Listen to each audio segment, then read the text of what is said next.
लेकिन आज मुर्गों की तरह हो, एक मुर्गा पकड़ा जाता है, बाकी दूसरा मुर्गा दाना खाता है, रोते रहते हो किसान, हमारी हालत खराब है। मैंने तो तुम्हें सिर्फ अगर सिखाया तो अन्याय अत्याचार के खिलाफ लड़ना, अगर सिखाया तो अपनों के लिए लड़ना, अगर सिखाया तो बहुजन समाज बनना। अगर सामंतियों का दिमाग खराब हो तो लाइन खींच के मुकाबला कर ले, अगर औकात में बता दी तो फिर बताना। हम तो सिर्फ संविधान को मानते हैं, वरना हमारे लोगों पे माताओं बहनों की तो दूर की बात है, अगर हमारे बुजुर्गों की पगड़ी के साथ भी कोई खिलवाड़ करने का काम करेगा तो छठी का दूध याद दिला देंगे। ही मानवीयता के कार्यकर्ता जो है, जातिगत जनगणना हो इस आंदोलन के लिए अपने प्राणों का बलिदान देने से भी पीछे नहीं हटेगा, मेरा ये वादा है। हमारी लड़ाई उस विचार से है जो इस देश में कमजोर वर्ग के लोगों को अधिकारों से वंचित रखना चाहता है। बहुजन समाज में जो समय समय पे संत महापुरुष जन्मे को सबको नमन करते हैं, क्योंकि ये सरदार पटेल, महाराज सिंह भारती, भगवान बिरसा मुंडा और चौथे जो महापुरुष हैं और जिनका जयंती समारोह हम लोग मना रहे हैं, मैं इनकी जात से नहीं, इनके कर्मों से, इनके संघर्ष से इनको जानता हूं। जात ना हमारे लोगों ने बनाई, ना हमारे लिए बनाई। जो खुद को अम्बेडकरवादी कहते हैं उनको समझना चाहिए कि बाबा साहब अम्बेडकर का पूरा कॉन्सेप्ट रिलेशन ऑफ कास्ट, जिसकी बात धीरज भाई ने की, जाति पाति तोड़क मंडल के जो अध्यक्ष थे संत राम जी प्रजापति जी, जब बाबा साहब उनके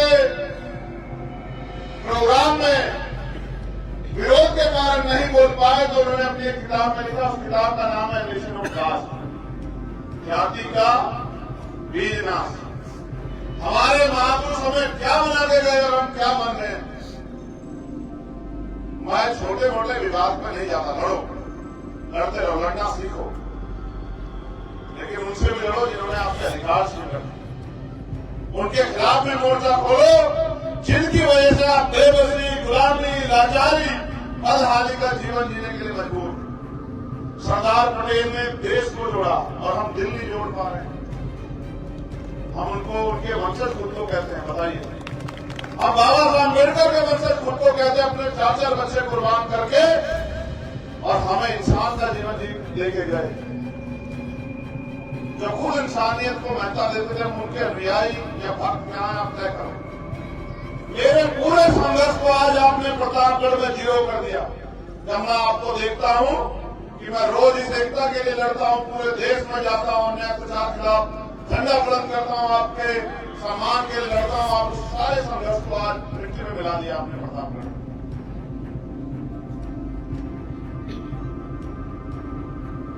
मैं अपना दर्द आपसे नहीं कहूं तो किससे कहूं, बताओ। यहां सम्मानित हमारी माताएं बहनें बैठी हुई हैं, बुजुर्ग बैठे हैं, नौजवान साथी बैठे हैं। मैं आपके भरोसे खाना, अगर सामंतियों का दिमाग खराब हो तो लाइन खींच के मुकाबला कर ले, अगर औकात में बता दी तो फिर बताना।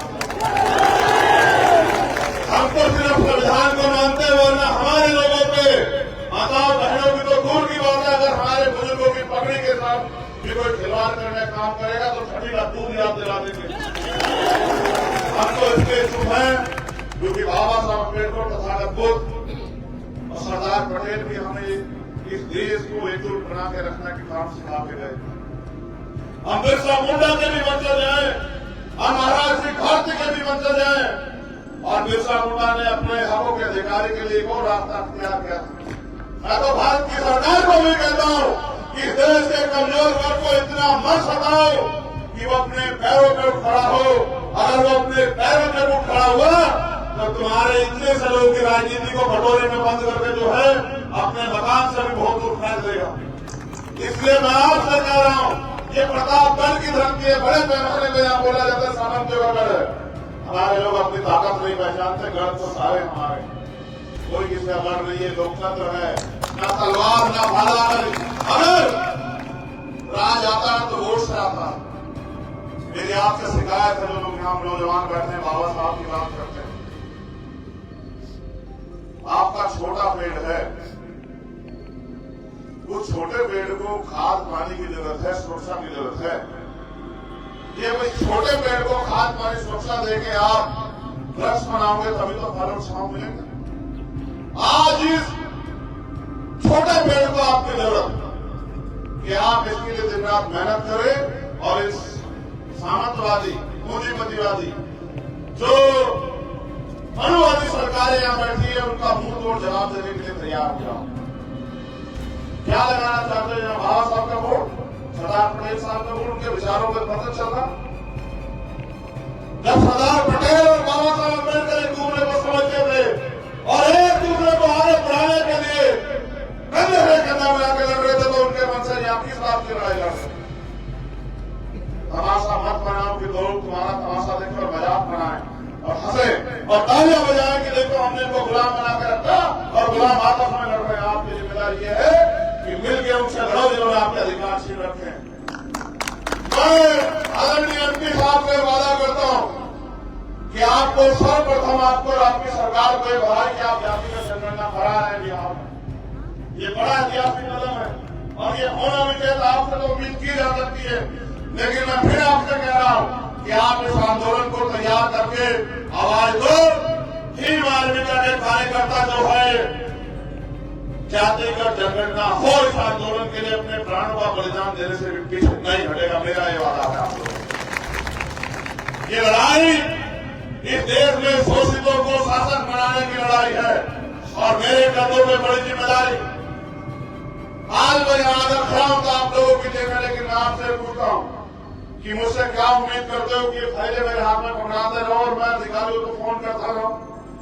ये लोकतंत्र है, आपके हाथ में ताकत। आपको तय करना है कि आपको आर के वर्मा चाहिए या वो सामंती चाहिए जो आपकी बहन बेटियों की तरफ निगाह से देखना है। आपकी फैसला आपको आज लेना पड़ेगा। इनके लिए तालियां बजाते हैं, 72,000 भर्ती होती है, 18,000 पद खा जाते हैं और तमाम नेता चुप रहते हैं, दलित पिछड़ों के अधिकार छिन जाते हैं। आज चिन्हित करके माइनॉरिटी के लोगों पे जो है बुलडोजर चलाया जाता है, सब लोग चुप है। जब तक आप निकम्मे नेताओं का साथ दोगे, जब तक आप जाति भेद के साथ दोगे, तब तक मैं गारंटी से देता हूं कि ना बाबा साहब अम्बेडकर का सपना पूरा होगा या सरदार पटेल का सपना पूरा होगा। और अगर ये दो महापुरुषों को मानने वाले लोग एकजुट हो जाए तो मैं गारंटी देता हूं कि सिर्फ उत्तर प्रदेश का नहीं भारत का भूगोल बदलेगा। मैं यह प्रयास करूंगा कि 2024 में संभव। मैं फिर एमपी साहब से कहता हूं कि कहिए बिहार के आदरणीय मुख्यमंत्री हम देंगे समाजशाही सरकार का जवाब और भेजेंगे उनको दिल्ली वो करें ऐलान। हम सब लोग उनका साथ देने के लिए साथ है। हाथ बढ़ाकर बताओ, साथ दोगे नहीं दोगे बताओ। उनके कार्यों की वजह से लोग उनसे बहुत प्यार करते हैं, मैं उनका दिल से सम्मान करता हूँ। वो गलत कार्य में थे तो उनसे विरोध भी दर्ज कराता, ये लोकतंत्र है। लेकिन मैं आपसे उम्मीद करता हूँ प्रतापगढ़ के लोगों, अगर वास्तविकता में इस लड़ाई को लड़ना, सरदार सेना के लोगों, इन आर्मी के लोगों का इस लड़ाई को लड़ना है तो एक दूसरे के हाथ पकड़ो, काम मत पकड़ो। आपकी एकता ही हमें ताकतवर बना सकती है। वरना फिर एक मरेगा, दूसरा तमाशा देगा, फिर दूसरा मरेगा, तीसरा तमाशा देगा। ये खेल चलता रहेगा।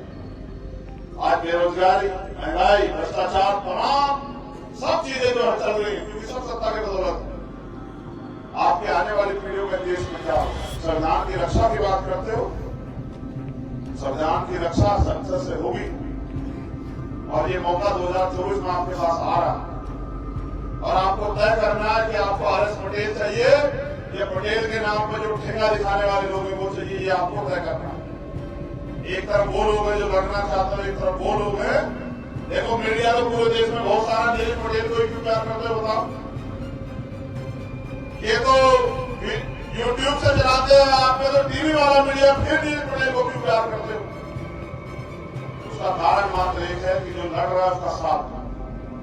मैं धन्यवाद देता हूं यहाँ की सरदार सेना की टीम का भी उन्होंने मुझे अवसर दिया, लेकिन इस अवसर को एक दिन में नहीं छोड़ना। इस अवसर को आखिरी मैदान तक लेके जाना और तब तक लड़ना है जब तक या तो हम, जैसे हमारे यहाँ कहते हैं कि आर्मी के लोग विजय या वीर गति, क्या तो हम जीत नहीं जाते या फिर हमें जो है बलिदान प्राप्त नहीं हो जाता, तब तक हमें लड़ना है। और हमारी लड़ाई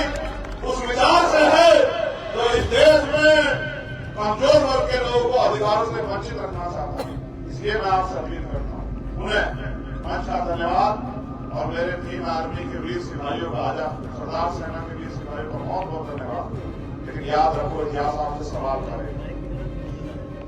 जब इस देश को बर्बाद करने के लिए भारतीय जनता पार्टी के लोग घूम रहे थे और थोड़े थोड़े अवसर देके आपको लूटने काम कर रहे थे, तब टीम आर्मी सरदार सेना के लोग क्या कर रहे थे?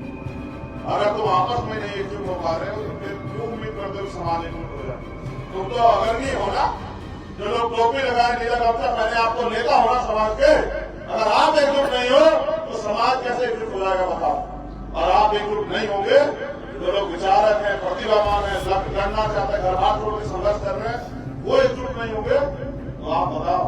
सरदार पटेल का एहसान है और मैं वादा करता हूँ, मैं तो सरदार पटेल का बच्चा, जब मैंने उनको जाना पड़ा तब मुझे एहसास हुआ कितनी गंभीरता थी।